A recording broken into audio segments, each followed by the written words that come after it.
Hello and welcome to the Bullring. My name is Justin. I'm the owner of Team 53 and I've partnered with Coach Dave Academy and Impel Motorsports to bring you this week's Learn to Drive video for Advanced Legends cars at the Bullring as part of iRacing's 2025 Season 2 Week 5 official series. If you guys can, make sure you like and subscribe. It does a ton to help my channel. I'm just a small-time racer here in Wisconsin. I got like a 7,500 I rating. Been on iRacing for 12 years. Just trying to pass along some of the knowledge that I have with these tracks and cars to help you on your iRacing journey. And with that, a lot of people have been asking when I'm running my late model this summer, and it's just not looking good for us. We had a sponsor from last year that didn't renew, and it's a good chunk of our budget. And then combine that with the fact that my daughter wants to start racing, and I just feel like it's probably a better idea to support her racing and her dreams, um, for her to be able to do that. And if a big time sponsor comes rolling in, or if you guys want to pitch in a few bucks to buy a Hoosier tire, those are about 160 bucks a piece. I'm happy to pull the car back out and run a couple times. There's a couple races I'm kind of looking at potentially being able to run, but it's just going to be close for us. And we'll see kind of where we go there. But whatever you guys can do, join our Discord. We're doing 25% off Team 53 season passes, which includes telemetry for ARCA and C Fixed, access to that, which super popular. And I thank you guys for joining who have done that. So before we get too far into the weeds, let's head out. Legends cars at the Bullring. So these new Legends cars are considerably slower than what the previous gen car was, which is kind of nice. They're a little bit closer to real speeds, and it feels like, for the most part, you can run these a little bit closer to how you would in real life. But there's still some differences that we're missing. So let's head out for qualifying. It's going to be a 2-lap.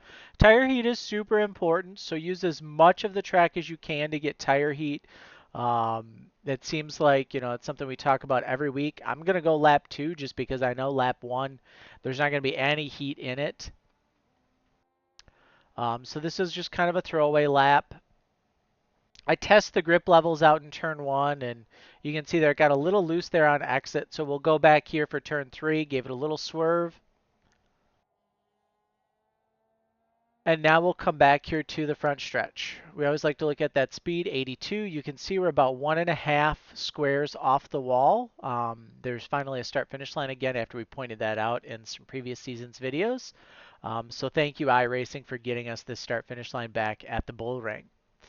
So we're here, real nice and tight. When you look inside the car, this corner of your front grille is almost pointed at the bottom of the wall to know if you're up high enough on the track. A lot of times, I'll watch lower split races, and there will be guys, here as we try and find Far Chase, there will be guys that are running down here just by themselves, or they're just all over the place. And you really have to start treating this and racing it like you would a car in real life. So in real life, you're never going to be that far off the wall. You're always going to be up as close to the wall as you possibly can. And if you're struggling with that, just go out and run slow and just really kind of go as close as you think you are to the wall, and then go a little bit closer and then a little bit closer until you get that 0x wall contact, right? And then you know you've gone too far, and then back it back down and just kind of practice that. A half-hour practice can go a long way in a lot of these tracks. So we go down the front stretch here for qualifying. This first set of dash lines after the start-finish line is where we're going to start to turn in. So you can see we bring it in. We're going to lift here at this next set, so 2 before the corner starts. We're going to lift. We're going to drag just a little bit of brake here into corner entry really quick just to set that nose. We'll give it a second push here to slow the car down, and a third just to really ride those brakes and make sure they're working. That's going to get us down here to the bottom of the track, and we're going to grab this left front right here on the white line. All the grip at the Bullring is really as close to this white line as you possibly can. And you can feel the difference in the corner. When you hook that bottom, the car just has a different feel to it. It doesn't skate as much. And that's something too here at the Bullring, right? I see a lot where guys will drive it into the corner and they'll just skate up a half a lane here on exit until the car catches and then drive off. You're just carrying too much speed. That's those secondary and tertiary brakes that are really slowing that car up and helping us to get around the corner. So we'll throttle up just before the last three set of turtles here on the inside of the track, and we'll just drive up off the corner. We get to the outside wall right as the time we're going past the Bullring on it. And then we'll get ready here for turn 3. Pit entrance is there, and that's really where we're going to start to set up our corner. So we start to turn in. We're going to lift here just before we get here, this last set of dashes before pit entrance closes here. We'll drag some brake just like we did in 1. We're taking a nice wide arc into 3 to give us a really good run off. If you guys have run Concord, if you ran Concord this last week, this is that wide arc that we took into turn 3 at Concord. Pretty much the same approach here to the Bullring. So we take this nice wide arc, we let her float, and then we throttle up here right at the center of the corner, and we'll drive up off. I definitely left some time on the table there, 807. There's a 7 in this easy all day long. Just here in 3 and 4, I'm not quite down with this left front on this white line like I should be.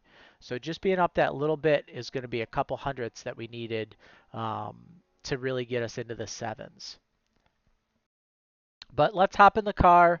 We'll give you guys a quick ride along lap here as soon as there's cockpit. All right, so enjoy.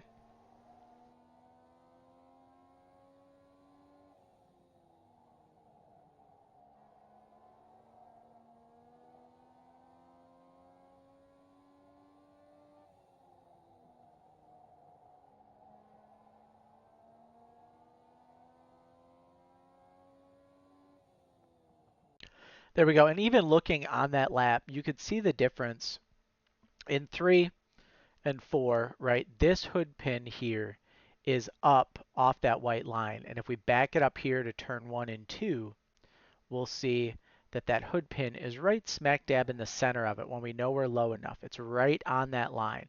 And so that's how I kind of knew that I was off. And it's just a really, peripheral vision check of seeing that and knowing where you're at. So that will definitely help. Race trim, you're seeing the car comes in after a few laps. First couple laps, super sketchy in race trim. So when you guys are pacing, it's going to be really, really important that you're tire heating, swerving left and right, dragging a little bit of brake to get heat in those tires. I didn't do that. That and the fact that I'm still getting up to speed at the start-finish line doesn't really help. But if you're in a Team 53 setup, fourth gear setup, um, it's a setup that's fairly close to real life setups too for the Bullring.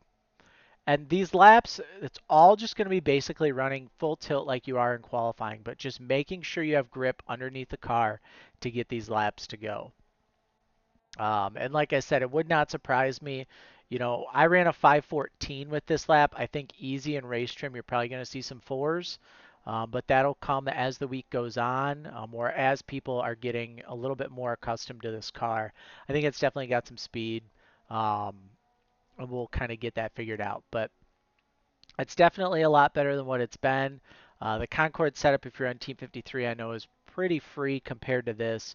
So this definitely has a lot more grip and a lot more comfortability built into it. And I think we'll be just as fast, if not necessarily even faster. So um, yeah, that's pretty much the Bullring. In terms of passing, entry to 1, entry to 3, where people are taking a wide arc. If you can send it in underneath them, it's really good. Otherwise, a big thing is if you show them low for a couple laps, so like you show them you want to go low, but you don't really make an attempt to pass, what you want to do is wait until they start to go low to block you. And then you go back up high, and as they drift into 1, what you can do is take that wide arc and get a really low run off of 2 and drive underneath them going down the backstretch and into turn 3. As far as turn 3 goes, you can try the same approach. It's a little bit harder just with how you drive 3, I feel like, to get underneath someone, but you can definitely make them overdrive and plow tight into the wall. That's really, really easily doable here at the Bullring. So Passing is going to be at a premium. It's just going to be a lot of keep your nose clean like it is every week and survive the wrecks, especially here in Legends cars. But if you guys are looking for new sim racing equipment, Impel Motorsports, big supporter of mine. They're also an authorized US Legends and NX Bandolero dealer, so you can get all your parts and supplies from them as well. Head over there, give them some love, give us some love, join our Discord. 500 subscriber giveaway is going to start this week, and we will see you guys hopefully in the next video.